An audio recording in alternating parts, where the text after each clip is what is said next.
আসসালামু আলাইকুম। আমি মোহাম্মদ রাকিব হাসান। এখন আমি যে বাগানটাতে আসছি এটা আমার বন্ধু আশিকের টমেটো বাগান। সে বেসিক্যালি একজন স্টুডেন্ট, সে পড়ালেখা করে এবং পড়ালেখার পাশাপাশি সে বিভিন্ন মৌসুমি আবাদগুলো করে। তো তার নিজ উদ্যোগে নিজ খরচে সে যে একটা সুন্দর টমেটো ক্ষেত করছে।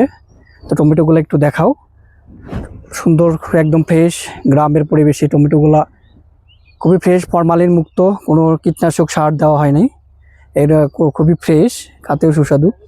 আমার এটা খুবই ভালো লাগে, আমি এটা নিয়ে গর্ববোধ করি যে আমার বন্ধু আশিক সে তার হাত খরচের জন্য, তার পড়াশোনার খরচের জন্য তার বাবার থেকে তার খরচ নিতে হয় না। সে এখান থেকেই যে অর্জিত যে মুনাফাটা আসে সেটা দিয়েই তার পড়ালেখার খরচ চলে। এবং আমি আশাবাদী যে এখন বর্তমানে যে টমেটোর যে দামটা আছে, এরকম দামটা যদি থাকে সে অনেকটুকু লাভবান হতে পারবে এবং ফলনগুলো ভালো। আমি নিজেও আজকে তার বাগান থেকে টমেটো নিতে আসছি। তো দেখি আমরা কতগুলো টমেটো আজকে সংগ্রহ করতে পারি। গাছ পাকা ফ্রেশ, ফরমালিন মুক্ত, সতেজ পরিবেশে, গ্রামের পরিবেশে আমার বন্ধু আশিকের রোপণকৃত এই টমেটো বাগান। সে পড়ালেখার পাশাপাশি টমেটো চাষ করেছে। সে মৌসুমি ফসল যখনই হয় সে সেগুলো চাষ করে। তো এটা আমার খুবই ভালো লাগে যে সে পড়ালেখা অবস্থায়ও বাবার থেকে 2-4 টাকা তার হাত খরচ নিতে হয় না, সে নিজেই এটা আবাদ করে এবং খুব ভালো মানের টমেটো হয়েছে, যে প্রতিনিয়ত এখন বাজারে মোটামুটি ভালো দামও পাচ্ছে, আর্থিকভাবে স্বাবলম্বী হতে পারতেছে। মানে টাটকা টমেটোগুলা আমি ঢাকাতে নিয়ে যাব। এগুলো এখন আমি নিজ হাতে সংগ্রহ করছি। ও পাশে আমার বন্ধু আমাকে কিছু টমেটো তুলে দিচ্ছে। এখন আমি আমার এই যে আমার ছোট ভাইকে নিয়ে আসছি, চাচাতো ভাই, ওর নাম পটল। আমার সাথে সবসময় ঘোরাফেরা করে, আমাকে বিভিন্ন কাজে সে সবসময় সহযোগিতা করে। এই ফ্রেশ টমেটোগুলো আমরা অনেক প্রায় 10 কেজির মতো নিয়ে যাচ্ছি, কারণ ঢাকাতে এরকম ফরমালিন মুক্ত ফ্রেশ টমেটোগুলো পাওয়া যায় না, পাওয়া একটু দুষ্কর।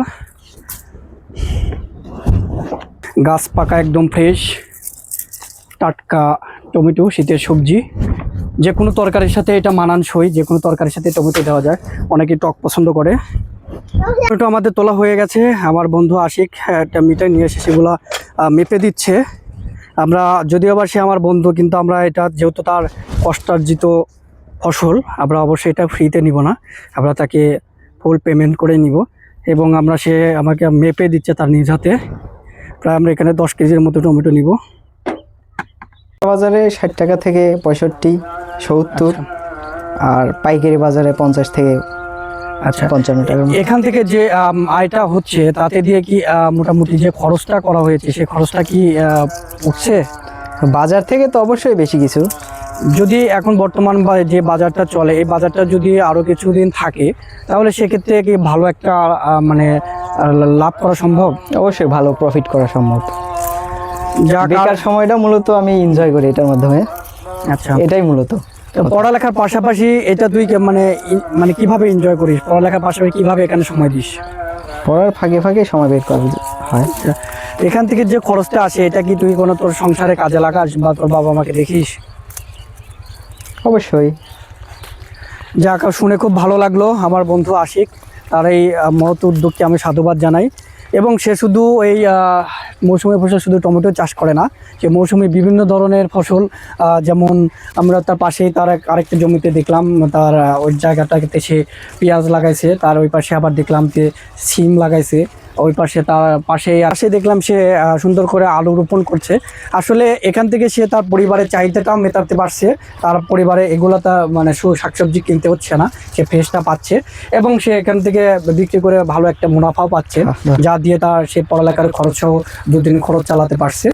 তো আমি ওর থেকে অনেকগুলো টমেটো সংগ্রহ করলাম, যেহেতু ফ্রেশ টমেটো। তো খুব একটা সময় হয় না ওর বাগানে আসা, তো আজকে সময় করে আসলাম। আসার পরে তার টমেটোগুলো নিলাম, নিয়ে ইনশাল্লাহ এগুলো নিয়ে আমরা কালকে ঢাকাতে যাব। ধন্যবাদ সবাইকে।